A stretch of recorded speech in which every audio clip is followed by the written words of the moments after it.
7A, then merge onto East Elmira Street. Sắp tới rồi, sắp tới rồi,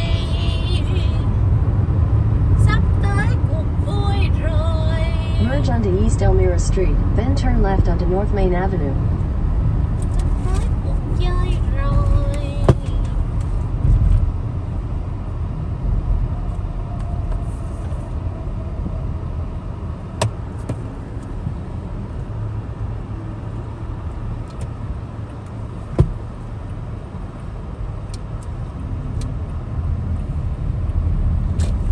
Downtown của San Antonio.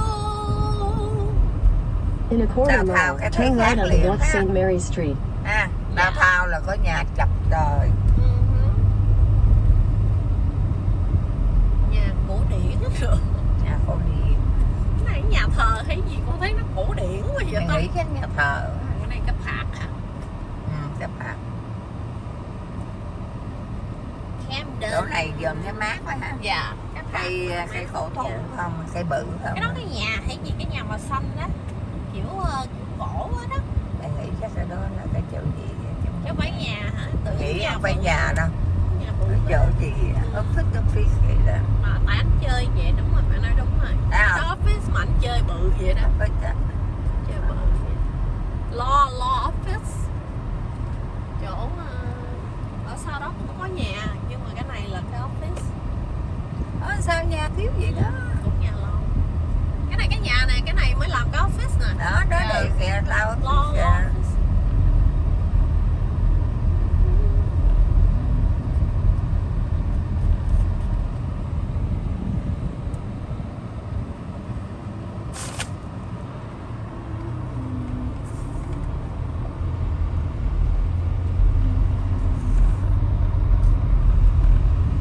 Turn right onto North St. Mary's Street.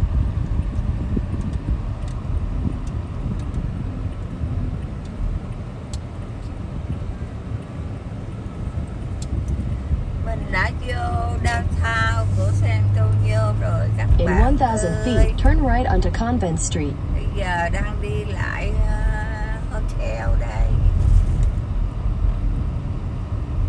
Trên đường đi đến hotel đây. Tới hotel đây. Trời, cái này tải tiệc cưới hay gì mà đi nguyên cái xe phái đòn kìa. Cái đòn Đó. hả? Tải tiệc cưới Ồ, hay đám gì cưới đó. á, tiệc cưới á. Đây, ho. Riverwalk. Rồi quá. Turn right onto Convent Street, then turn left onto Soledad Street. Cái gì mà right với left đường nhiều quá. Mẹ có thấy mấy cái building đó không mẹ? Thấy cao chọc trời á.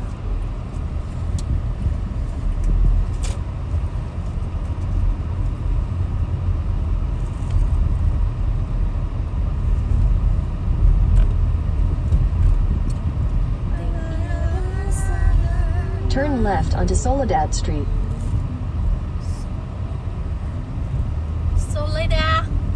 Soledad giống cái bản Soledad.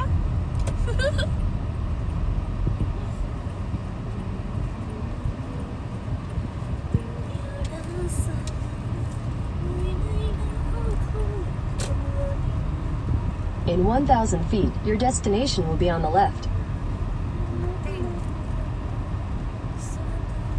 Em mặc phim.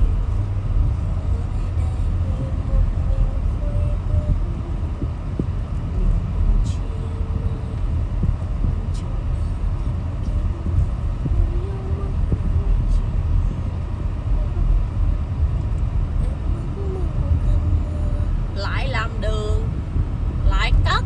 Ở đây nó cũng hay làm đường lắm nha. Dạ, Nha. lại downtown. Đi mấy lần mình thấy nó cũng hay làm đường nè.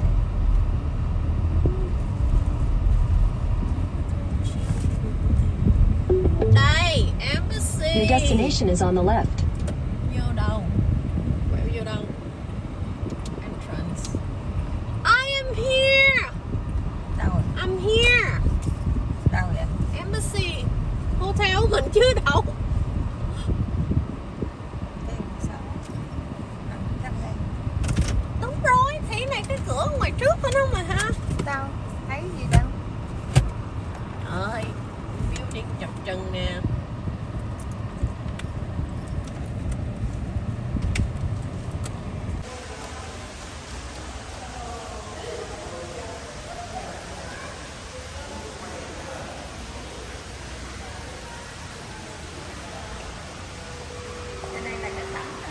cái sảnh Sảnh của khách sạn. rồi. Mắc rượu đây à. Của Embassy Suite. Đó, nó làm giống như có hòn non bộ rồi vậy đó.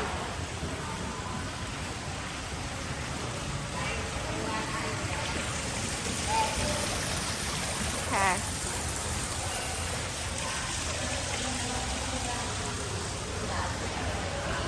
Đó, rồi ra đó đó, ra balcony đồ. Nhà hàng đồ.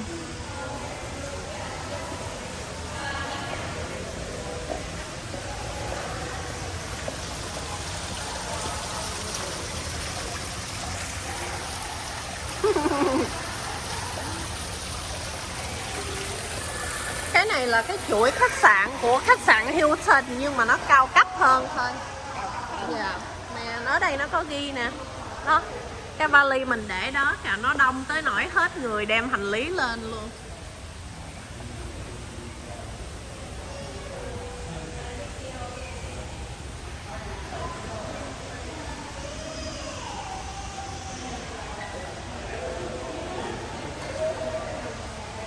Quay hết đi. Dạ. Thôi được rồi, để con làm. Tại vì check-in sẽ lâu lắm. Diễm đang check-in đây các bạn ơi. Mình ở cái hotel này đây. Vô cái bự quá trời luôn, đẹp quá.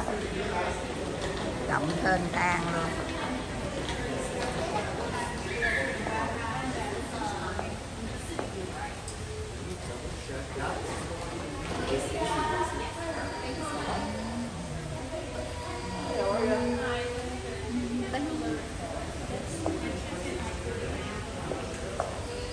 Giờ lên phòng hả con? Định nói sẽ quay xa chứ đừng quay. Nó nói hả? Tại nó không có muốn thấy mặt. À. Rồi, lên phòng. Ok.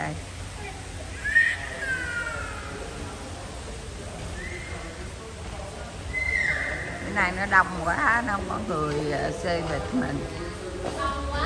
Thành ra nó nói thông cảm, thì bữa nay là MDD đông quá. Thành ra nó đưa xe cho mình tự đẩy lên.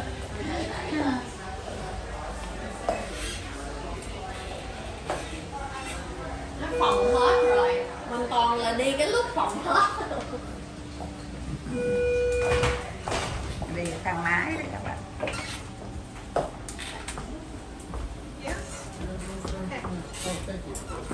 Bấm chưa? Yeah. Can you help me press 10, please? 10? Thank you. There you go. Thank you. Oh man, they got some real advancements. They got a car seat out with the baby in it, and then the wheels just drop down. Oh man. Yeah. I was like realizing it's been like 16 Lâu mấy 18 hả? years since Lâu I 10. did that kind of crap. Muốn cao hơn mà nó nói hết phòng rồi. Chắc mấy người kia họ book sớm hơn mà. Thank you so much. Enjoy your stay. Thank you. You too. Dạ thì 1002 1002 là ở bên là đây. 2 bên đây.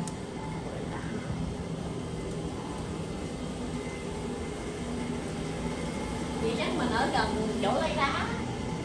Tuần nào thì cũng có đi chơi, rồi tuần nào cũng có ở hotel. Tuần nào cũng thấy ở khách sạn á.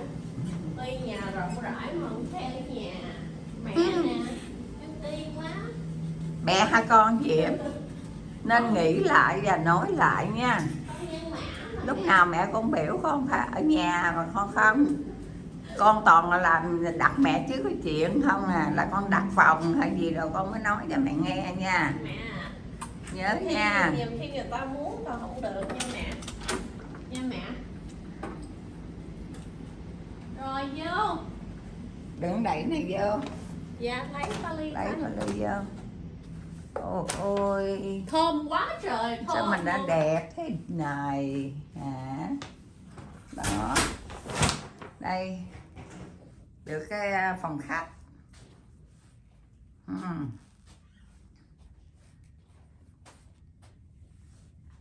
cái tivi. Mở này ra coi. Đó.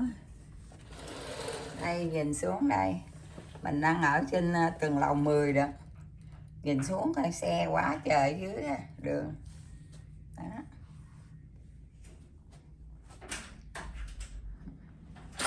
Ôi, ai dạ. Thơm tho. Thơm phức à? Thơm phức à. Quá trời Đi thơm. thăm rồi là thơm phức. Sao?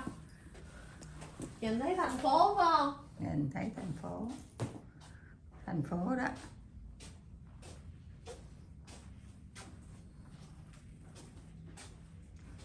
Nè mẹ. Ủa lạnh đây nè. Ừ. Lấy sữa rồi mình để. Lấy sữa rồi bỏ vô đi con. Dạ. Ừ. Đây là baby. Đi đâu cũng có đem sữa rồi theo. Mở cái này Dạ. lên. Đây hai cái giường ngủ đây.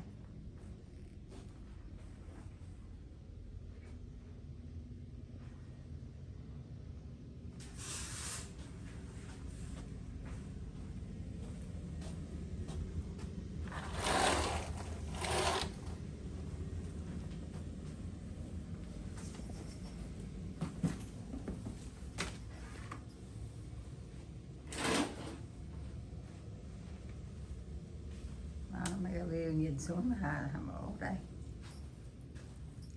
Này, cái này cái gì ta? Tủ hả? Cái tủ. Sao nhiều tủ dữ vậy? Tủ nhiều lắm hả? Dạ, đây cái tủ nữa hả? Thì tủ gì? 2 tủ chắc. Người ăn tủ mẹ. Người tủ này. Thôi để chung đi. Mất công quá. Đây. Khăn đây.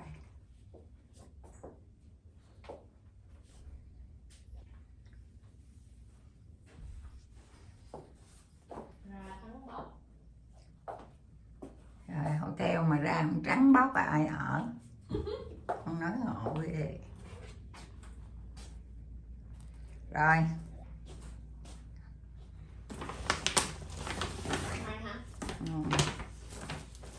Đây. Mua 2 cái bóp rồi các bạn ơi.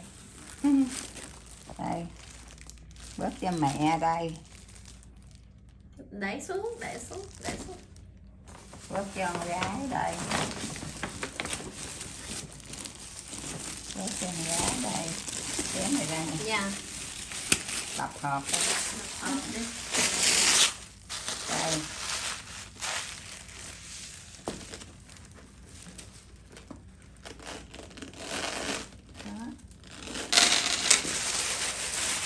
Này của mẹ. Của mẹ đây. Khui ra luôn đi. Khui ra đi. Dạ. Ăn từ từ. Ống chừng ngồi sách luôn. Mình khui hàng ở trên San Antonio coi. Khui hàng nữa hả? Mới coi. Ừ.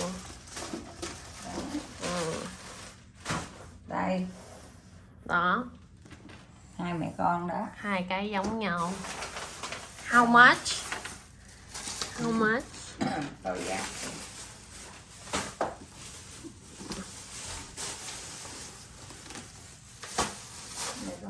Em này. Em này. Rồi. Và em này. Vô này vô.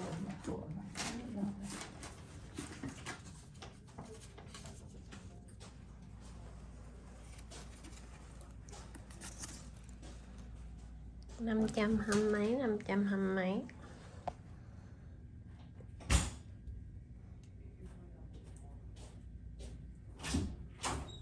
Để độ đây nha con. Dạ.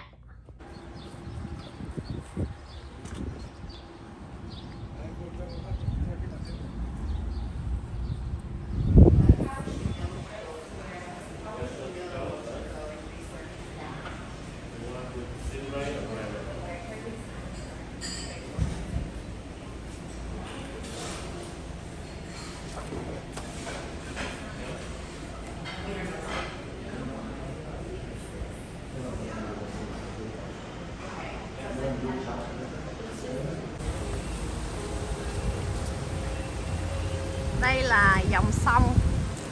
Quay ngựa đi. Ở ngoài sau hướng của hotel mình đi cũng một khúc rồi. Giờ mình muốn đi xuống đây, đi tới cái bến tàu Hoàng Hôn. Đi lên đó luôn mẹ, đi thẳng lên luôn. Dạ. Đi qua cái con cầu đó đó. Có cần ngồi nghỉ mệt chút không? Ngồi nghỉ mệt chút không? Mẹ, có cần ngồi nghỉ mệt chút không? Đây nè, phải không? Ra đây nè.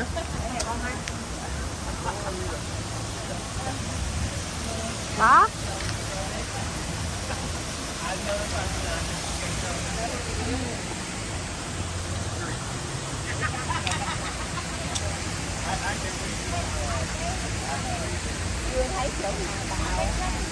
Chắc còn phút á.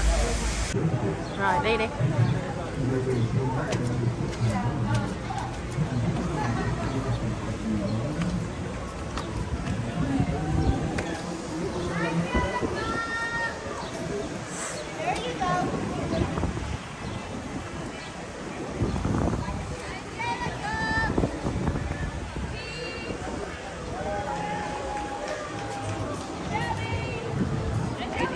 Khúc này bắt đầu nhộn nhịp nè.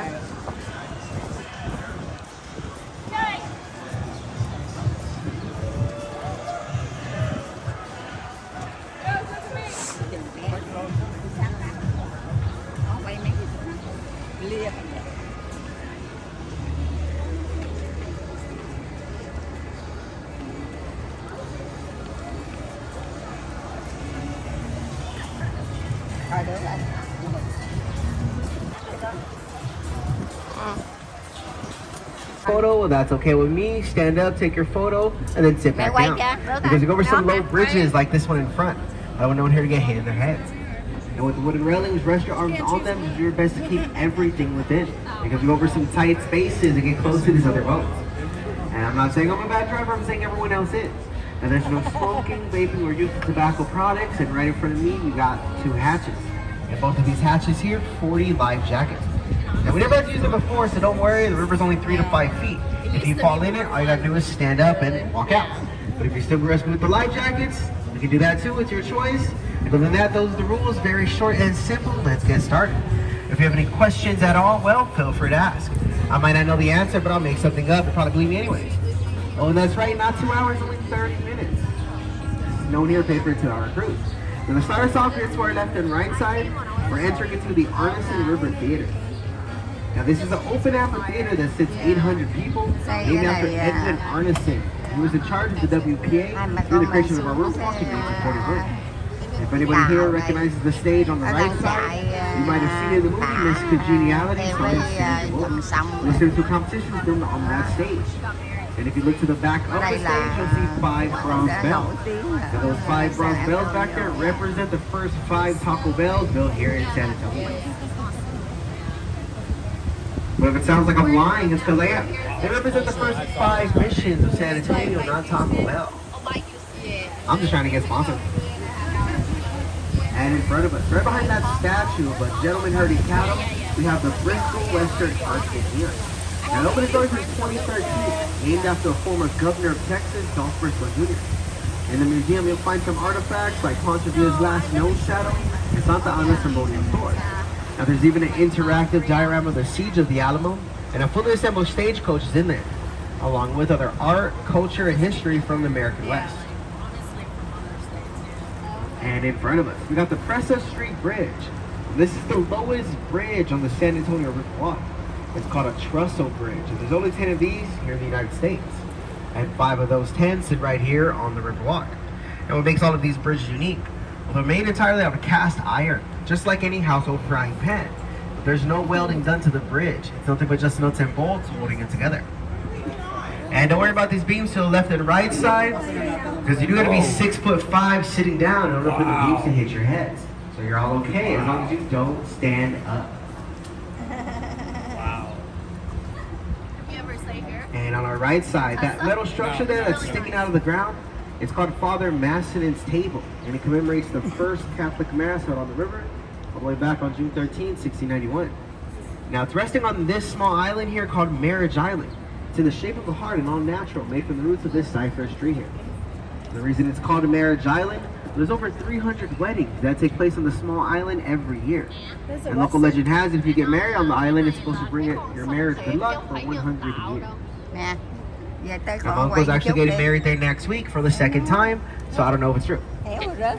Cái Now, này in là the cái dòng 1800s, sông this thiệt chứ next không phải section we'll be nhân going tạo. through was really shallow. Nó nằm ở giữa thành phố vậy đó, cho nên Because that cái shallowness was popular cái dòng with sông all này the nó có settlers lâu rồi, who người come ta through mới here bắt from đầu time to họ time chuỗi for horses and hotel buggies. nó mới cất lên. And in the late 1890s, President Theodore Roosevelt, along with his Rough Riders, came through here. Cũng as part of the Rough ở Riders nơi đây training cũng for the là nhiều Spanish-American cái War before they set off là to cái Cuba. chỗ mà nhiều Con quay là phim. có.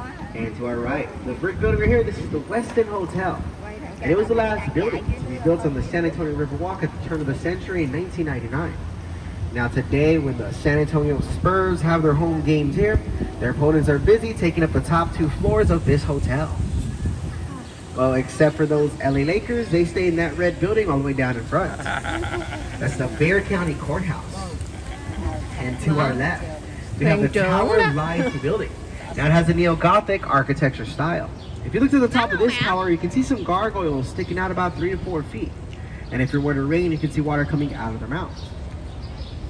And if you look on the side of the wall, just above these first floor windows here, you'll make out some ugly faces. They're called grotesque faces. Once again, just above the first floor windows, right above these trees are on the left. Trên đó là Now the building first opened its doors. It was called the Smith and Young Building. And Mr. Smith and Mr. Young, who owned the building, they're both very superstitious. So they put these faces on the wall, along with those gargoyles up top, to ward off bad business and bad spirits. How did any of those statues work? Well, the building was built here in 1929, the same year as the stock market crash. Because of that, they were forced to sell the building. Originally cost $3 million to make, they were forced to sell it for just only $300,000. And going back to the Bexar County Courthouse, it's the oldest and largest operating courthouse in the state of Texas. Made of mostly red sandstone and Texas granite. It was designed in 1897 by a man named James Riley Gordon. And prior to designing that red building, he didn't have any schooling or experience in architecture whatsoever. And to the right side, we have the International Center. First opened its doors in 1968 as the city's second public library. dạ, Ever since 1998, it's been housing the trading offices for Canada, US, Mấy and con mẹ Mexico. muốn ngồi đây không? And right underneath it is one of our 2 marinas, where we dock a few of our boats here, plus park police boats, city barges, and from time to time, parade boats.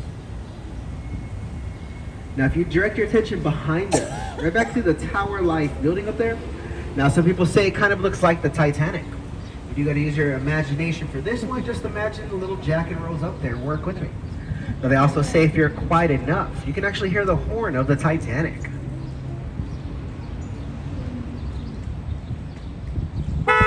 Whoa, there it was. Now we're passing underneath this bridge right here. It's called floodgate number 4. We're gonna make a right, but if you look all the way down left, you'll see a green and red light back here. It's another floodgate called floodgate 5. And if it looks like it comes to a sudden 15 feet drop all the way back there, that's because it does. You see, we're in the deepest section of the river walk, the flood channel. And here our river's 15 to 20 feet deep. Ở đây là Reason for 15 this tới flood 20 channel here. feet. In 1921, our city of San Antonio experienced a Nước devastating sâu tới flood, 20 where feet, this 15 river tới was able to 20 reach feet. 9 feet above street level. It cost the city $1 million in damage. Fortunately, 50 lives were lost. So as a way to prevent future floods, the city's leaders and Army Corps of Engineers got together and created the flood channel. It's kept this downtown area safe and free from floods for a little over 100 years. Nãy mình đi đây phải không mẹ? And this next part you might have seen in Paris, France. We got a mini version in San Antonio. That's gonna be right behind us. It's this bridge here, it's called Love Locks Bridge. Behind that stone bridge, there's a fence with a bunch of locks on it. Now the way it works, you and your significant other come out here with the lock, you write your names or initials on the back of that lock. Find your place up there on that fence. You kiss the keys and toss it in the river. It's gonna symbolize your everlasting love with one another. Now those fences are once right up here, but there's way too many locks up there. So the entire fence started to lean into the river. So the city put it behind that bridge there, so no one here got hit in their heads with the fence. And if you want to buy a lock yourself, there's a store up here in the corner by the bridge. And they sell a ton of those locks. But like everything else on the Riverwalk, they're way overpriced. So I do recommend buying somewhere else. Buy from And to our right side, you see the Chuyen Plaza Hotel. That opened up in 2007. And in 1929 was the Alamo National Bank. And no money's left over from that bank, but some of the design is. It still has original ceilings, floors, chandeliers in the main lobby, and stained glass windows. And they also donated the money to pay for the bridge we're passing under. And all of this right side sidewalk as a way to connect the right side to the left side of the river.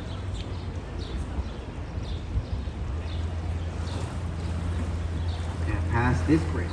Coming up in front of us, you'll see a big tree. This here's the oldest tree on the river walk. It's over 300 years old. It stands a little over 90 feet tall. It's called Ben Milan Tree. Named after Ben Milan, who was a hero from the Texas Revolution. And how that big tree got the name. During the Battle of Bajan in 1835, there's a Mexican sniper who climbed to the top of that tree and took aim. And at the end of his barrel, on the other side of the river, was poor Ben Milan, minding his business, trying to recruit more members. And we'll be making it right here, going into the Horseshoe Bend. If you ever plan on visiting the Pearl Brewery, you want to keep heading straight in that direction. Now you can walk all the way to the Pearl from downtown. It takes about 20-30 minutes, depending on the speed of walk. We also offer a shuttle service that'll show you from downtown to the Pearl Brewery and back. But if you don't know what the Pearl is, it's like uptown, downtown. You'll find more shops, restaurants, and scenery. In my opinion, as well as a lot of other local residents, it's a lot nicer up there. We prefer that area to our river walk here. If you like our downtown river walk, I promise you'll love the Pearl Brewery. Now to our right side, the building they're making up here, they're going to be sky-rise apartments, named after the floodgates we passed. And I'm sure they're going to be very expensive. Now past the building, coming up to our right side, right on the other side of this boat in front of us, we got the Esquire Tavern. It's the oldest bar on the walk. Opened its doors in 1933, right after Prohibition ended. About 5 minutes after it ended. Because during Prohibition, this bar was a speakeasy disguised as a barber shop. The basement still set up like the speakeasy, and it's open on Fridays and Saturdays. Now upstairs, it's open 7 days a week. But they have the longest bar top here in Texas at 100 feet. Small stage, it's right there. Yeah. On the green side. Yeah. And to our left side, this here's the jewelry and suites. Now if you look at all of these windows, you're gonna see a lot of chandeliers. And just to give you all an idea of how severe that flood in 1921 was, the water was able to touch the top of those chandeliers.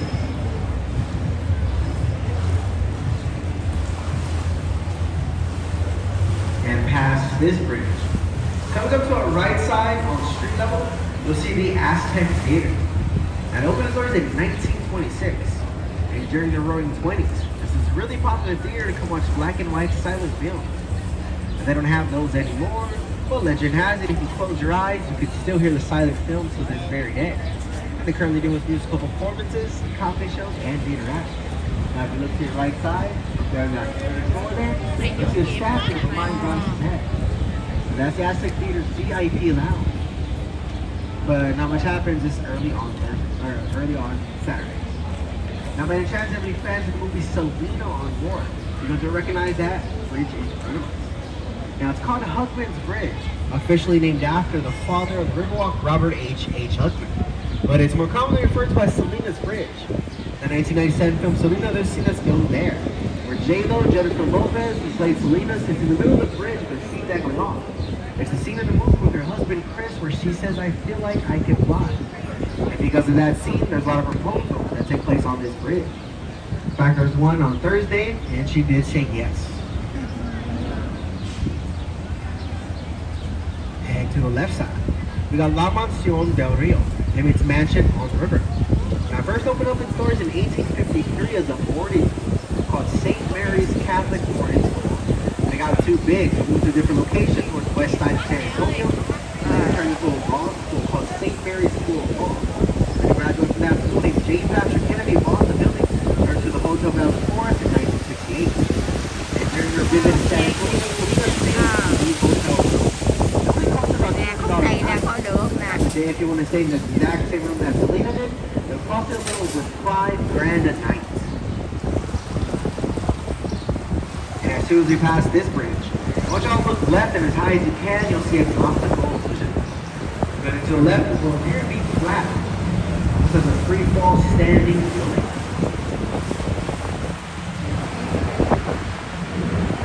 There it is. It's called the Nix Hospital. Now, it opened its doors in 1930. And at the time, it was one of the first fully serviced hospitals here in the United States, and also one of the first to be air conditioned. Unfortunately, officially closed down in 2019, and the hospital is rumored to be another hotel soon. I believe they're turning it into a Marriott hotel, and I'm sure it'll be very haunted. Now, on average, there's about 3 people who fall inside the San Antonio River every night, and a little over 300 reported cases of people falling in this river every year. Now, this little section we're passing through right now are people most commonly known to fall in. And if you didn't guess why, on our left side we have bars, and on our right side even more bars, and that's why. Because it's mainly drunk people who fall inside the river. And trust me, it's funny every single time. And here in front of us, we got the Hyatt Regency Hotel. It stands 16 stories tall and opened up in 1981. It was originally planned to be 32 stories. But the reason they settled for 16, the neighbor on the other side of this building is the Alamo.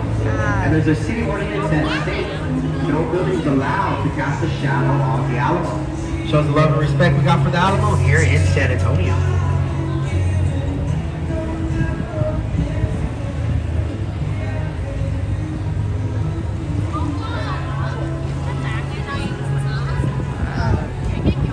And to our right side, just past this bridge here, we got the Casino Club building. The brick building opened its doors in 1927. But even though it has a name like that, it was never a casino. And never a club, just another two groups that founded the San Antonio Club and Casino Association. And they both used this building as a gathering up to the 1950s. From there, it turned into an apartment complex, which it is to this day, except for these first 2 floors. And they're some of the cheapest apartments you'll find on the Riverwalk. It costs $900 for a 550 square foot apartment. Now, you do gotta be added to a wait list. The time for that wait list does take 20 years. And in order to be added to that list, you gotta know someone already living in that apartment. So good luck if you're interested. And now we're in Restaurant Row, and so we call this place here because of all these restaurants. And if you find yourself hungry, I recommend coming here and trying food for yourself. We got Tex-Mex, American, Italian, Tex-Mex, barbecue, Tex-Mex, seafood, Tex-Mex, sushi, and believe it or not, we got Tex-Mex. Now, I don't know how long everyone's here for, but I'll save you time. I'll give you 2 places. I recommend some delicious margaritas. Now, starting out to our right side here, we got Blue Drill. They got one of the best margaritas on the river. It's called the Prickly Pear Margarita. But if any of these cups are just too small, well, I got you covered. For our left side, we got Cafe Olé. And it's like this restaurant, they serve you 16-ounce margarita. That's right, 6-0 with 13 shots of tequila. And people who start days in that restaurant usually end up in the river. Just a little bit. I know, huh? Now to our right side, all these Texas umbrellas here, we got the Clifford building. In 1941, a man named Robert Hugman moved his offices in that building. Now he's considered to be the Collins Riverwalk for a very good reason, because he designed it. Because of that flood in 1941, the city was planning on paying for the downtown river. They were all in. There was a design.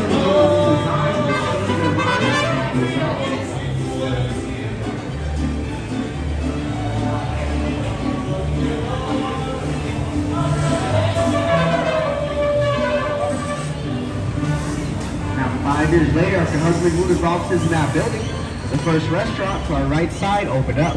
It's called Casa Rio, and it means house on the river. It's over 75 years old and still family owned to this day. And this restaurant started our boat rides. You see, way back in the day, you would come here to place an order for your food, and then put you on a 30-minute gondola ride, and when you made it back here, your food was ready and served to you.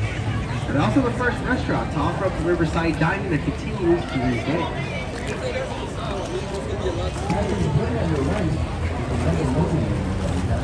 And now we're making a left. We're leaving our natural part of our river and turning into the man-made extension. Because this river is natural. It starts about 7 miles north from here in Carter Word, and it's spring-fed called the Edwards Aquifer. From there, it'll travel south 270 miles until it enters into the Guadalupe River, and from there straight to the Gulf of Mexico. And the only exception to that natural part was the flood channel we saw earlier and this man-made extension. From here on out, it is 3 to 5 feet, but it's all concrete at the bottom. And towards the front left, that big pinkish building with the needles and the word Marriott. It's the Marriott Hotel. Now it opened up in 1988, but from 1901 to 1985, where the Marriott stands today, was a different hotel called the Fairmont, and it was really historic. In San Antonio, we care a lot about historic buildings, so we'll preserve as much as possible and even try to repurpose it to keep it from being demolished. Because of that reason, Marriott wasn't allowed to tear down the Fairmont Hotel. So they decided to simply move the 3-story, 16,000-ton building. Now, how did they do that? They started by lifting the hotel, putting it on 36 very huge dollies. Each of those dollies having 2 big air tires at the end. Now, it did take 6 days to move the building 4 blocks because the dollies only moved at a slow speed of 0.04 miles an hour. And it does sound crazy, but you can see everything for yourself because of all the 6 days they were filming live for television. If you search for the Fairmont, you're going to see a full video of the hotel being lifted onto the dollies and being pulled by the dollies. Where they went over a bridge that had to reinforce with a ton of plywood. Or maybe I'm lying and made all up. I mean, who knows? It's possible. I might not even work here. Now, to our right side, this big tower up here, that was the main attraction for the World's Fair. It stands 750 feet tall. And for 26 years, that was the tallest tower in the United States. Up until reviewed by the Stratosphere in Las Vegas, the one with the roller coaster. But our tower up here was still taller than the Seattle Space Needle by 67 feet. At the top of the tower, no restaurant but a roller coaster, no roller coaster but a restaurant called the Chart House, where there's a slow rotation and completes it every hour. Above that, an observation deck where you can see San Antonio from 360 degrees, which is why it's the best view. Now, admission price to go up to the tower is only $16, but it's free to come down. And you gotta get inside an elevator that has a window paneling so you'll see the entire height as you go up. But if you're scared of heights, you can take the stairs. There's 952 steps in total. So while you're climbing, you might as well try going for the record, which is 5 minutes, 18 seconds, set back in the 80s by a 15-year-old sophomore. And here in front of us, we got a 60-foot tall statue we'll build March 1st. It's called the Stargazer. Now, it's made from volcanic ash that was imported from Mexico and designed by an artist named Pedro Reyes. It took them about 9 months to make that statue.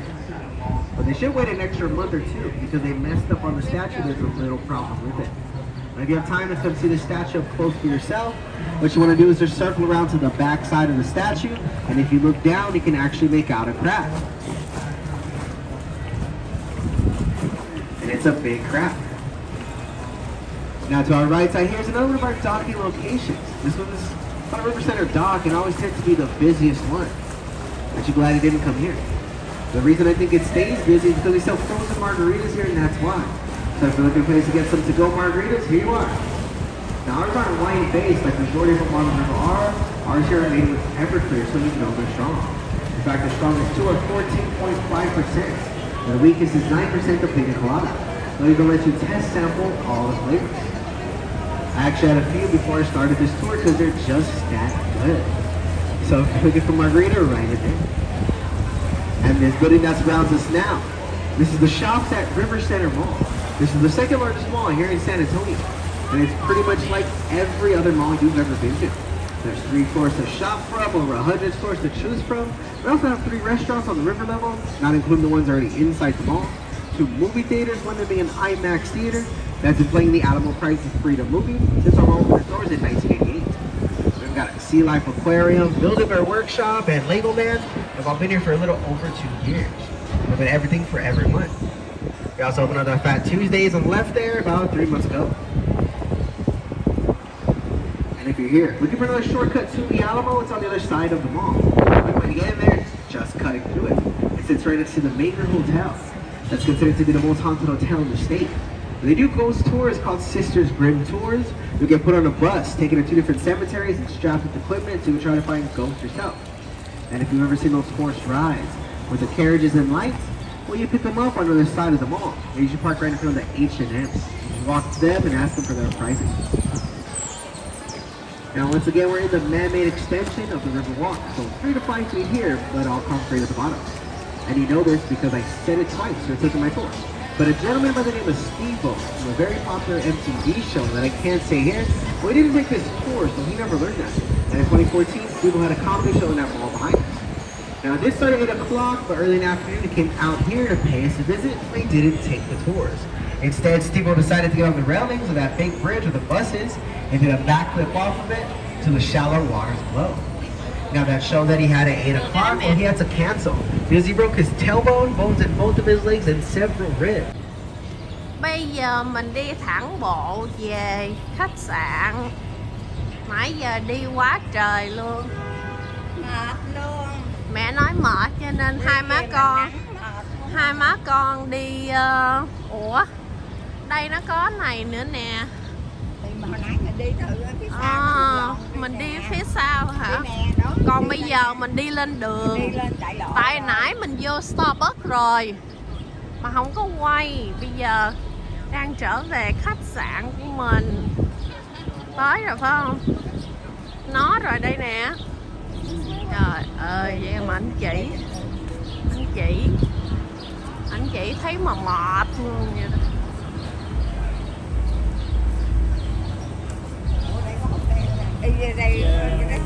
Restaurant ở dưới á.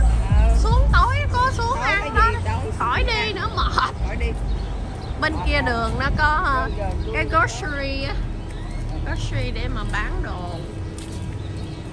Mà ở dưới hotel nó cũng có. Rồi có nhà hàng rồi đó.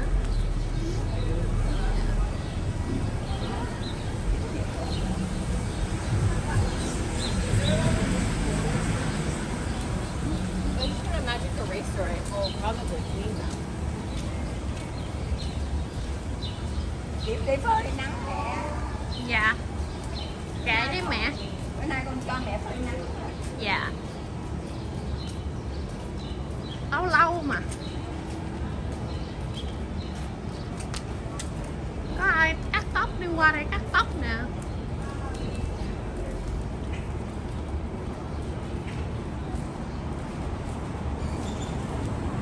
Mẹ có thể vô cửa này được mà.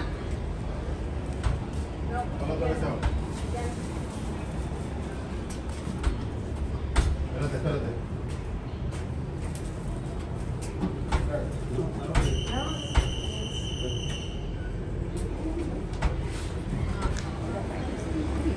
Nó vô được đó, tại họ không biết mở. Rồi phải vô rồi nè. Thấy chưa? Con nói vô được mà.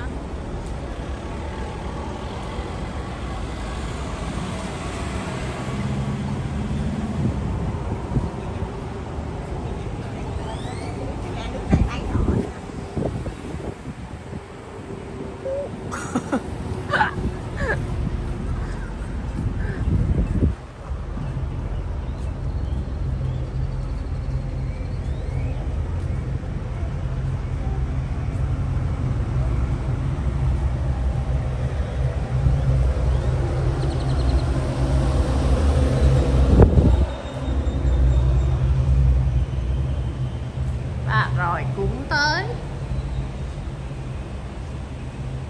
Mấy thằng ba lê này nó nói làm sao mà mình đi vô khúc này mà cái xe mình đâu.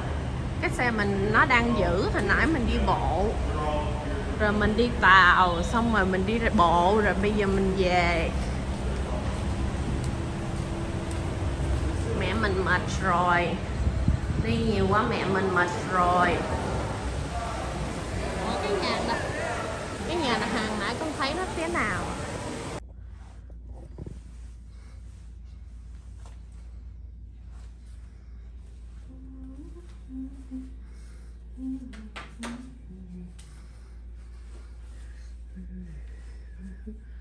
This is my little snack area. And the little refrigerators. Microwave.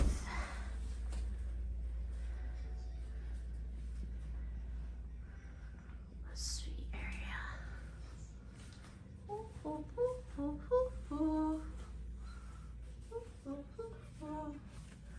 Wow. The city view at night.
Happy Mother's Day.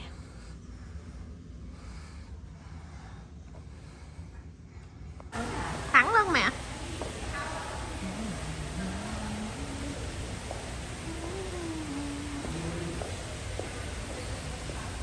Mình đi xuống sảnh của khách sạn để mà mình đi ăn cái nhà hàng ở đây luôn, để hỏi đi xa. Mẹ ơi, mẹ có thể cầm giùm con để con hỏi.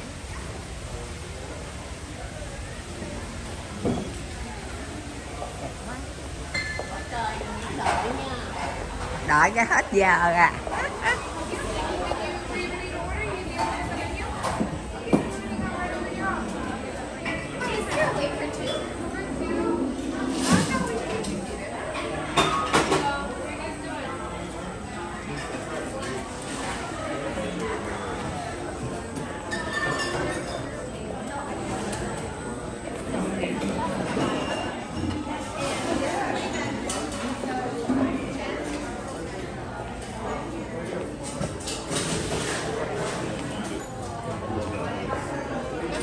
Nửa phút nữa em. Hả? Thôi ngồi riêng mình cũng được không? Alright, thank you. Đầu quay. À, sao? Lại ăn đồ Mỹ. Phải ăn trước thì ăn. Chúc mừng. Chúc mẹ Mother's Day vui vẻ, Thank you con. sức khỏe dồi dào. Thank you con. Vui vẻ là nó sức khỏe dồi dào à. Được không mẹ? Chia ra hả?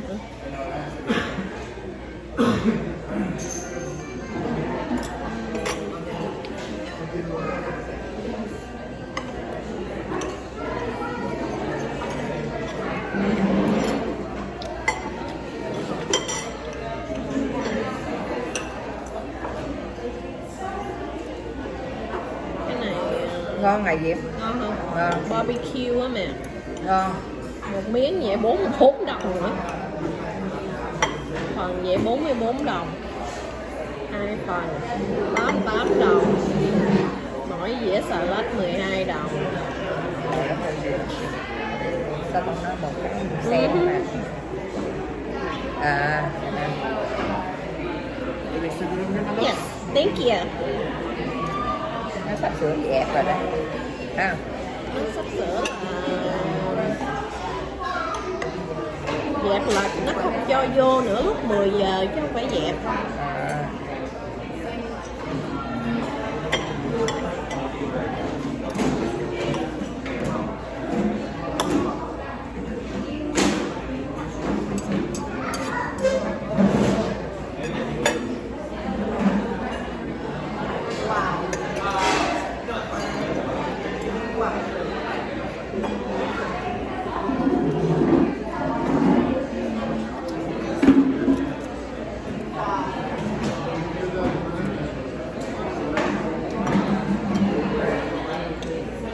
Không có cần phở lóc.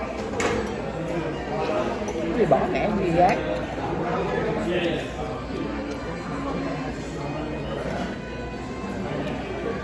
Nằm ăn tay nè. Ăn tay nè. Đây, Làm ngon à. Đây làm chứ. ngon á. Ăn cái này được á. Nó không có ngán. Nè. Còn cái kia nó làm ngán.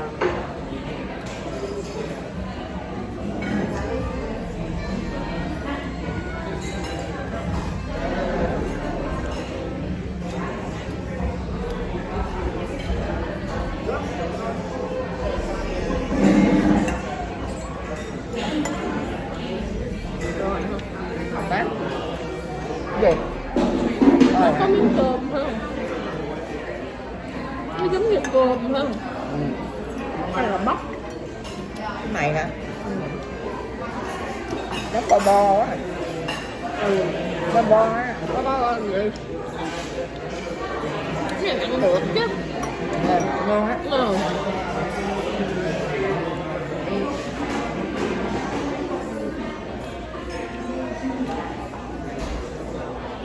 Ngon quá.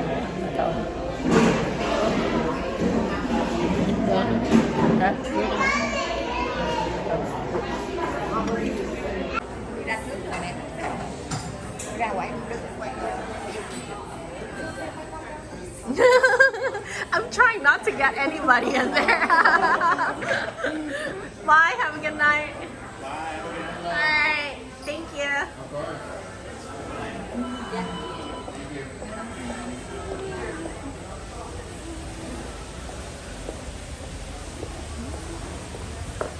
Quay em trước đi. Đi xa Oh xa. wow, bây giờ trên đây sáng quá nè. Nó có đèn rồi, không biết không? Có đèn rồi. Đẹp quá nè.